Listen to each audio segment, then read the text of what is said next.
dangerous job of hunting down the PLO guerrillas left behind in southern Lebanon when the main Israeli force pushed through. It's Nimrod's third war, and he hates it. But like most Israelis, he sees it as us or them. Look, fight, it's fight. Bullet, it's bullet. It's not a picnic. And it's, if it's 400 Katyushas or 2 Katyusha, it's the same. It's the unknown, frightened a little bit, but that's it. And I was very happy, you know, like, because I was living in the Upper Galilee. And I live in a kibbutz that get a lot of bombs inside. And my kids a lot of times going inside the shelters. And now they was outside. They're not sitting in the ground. Somebody else sitting in the ground.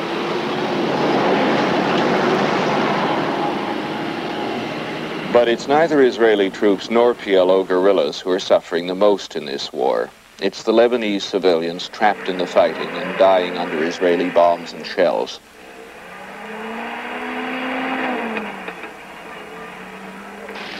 I've seen planes attacking, bombing areas where there were civilians. There are thousands killed. Where is the 6th Fleet? Where is the relief? Please, if you can get this message to my country, please do it.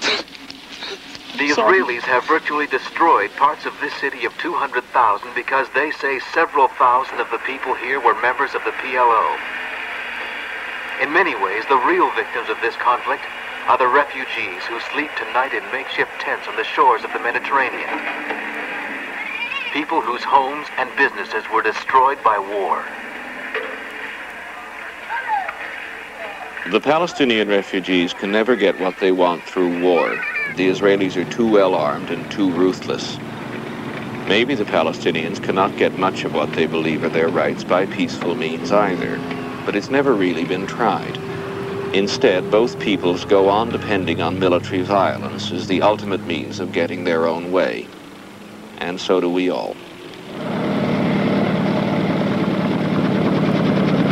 Like most Israelis in time of war, Uri Eshkoli spends his evenings in front of the TV set.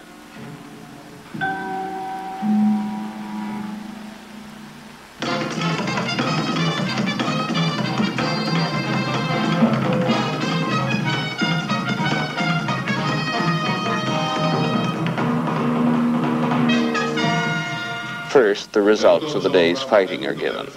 Israel now surrounds Beirut, and the Israelis are told it's only a matter of time before PLO resistance caves in. But what follows is more sobering. A list of the names of the soldiers buried that day.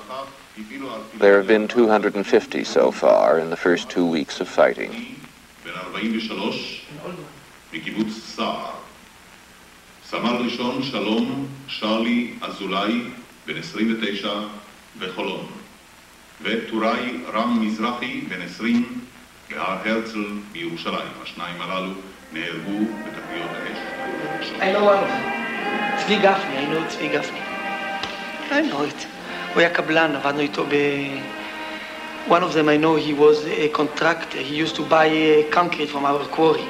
I used to arguing with him on the price, and he didn't like to pay at the time, so we used to argue. I think it's him, Tzvi Gafni. The age is also at the same age, 33. It's supposed to be him. I just talked with someone who knows him yesterday, and look, story. As Israeli troops die in Lebanon, 18-year-olds are being fed into the other end of the military machine.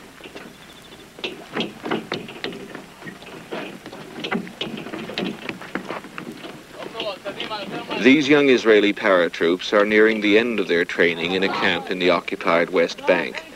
Then they'll be sent straight to Lebanon, even before making their first parachute jump. And we talked just with one of our sergeants who went up to Lebanon, and he talked and he spoke and he told us exactly what it was like, what it's like to go in there, and how it is to feel, and how you have to train here, and how you have to be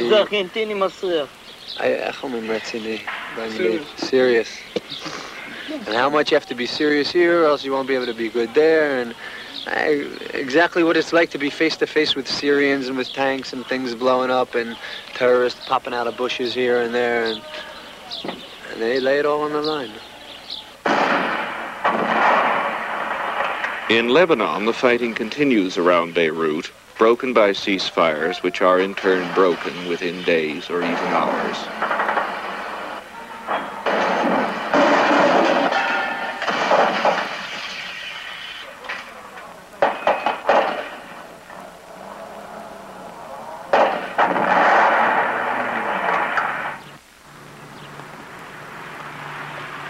Meanwhile, on the Golan Heights, facing the bulk of the Syrian army, there's only a tense calm. The Israelis watch the Syrians, who, of course, watch the Israelis. And here, where the two enemies are only 100 yards apart, a sort of fellowship develops between the opposing soldiers who may someday soon have to fight each other.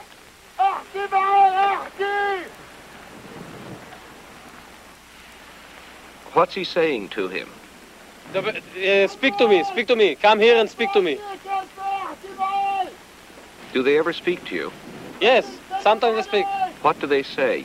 Hello, and our food is better than yours, and something like this, but not politician and not nothing.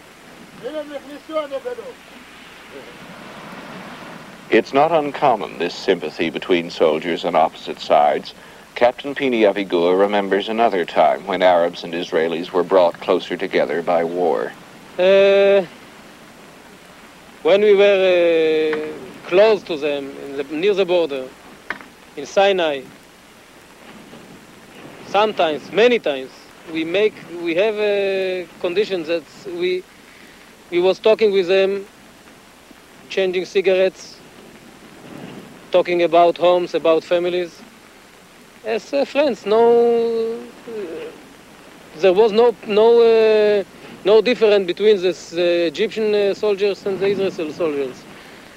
We talk about everything in the world, even about war. And then you have to fight them. And when we fight them.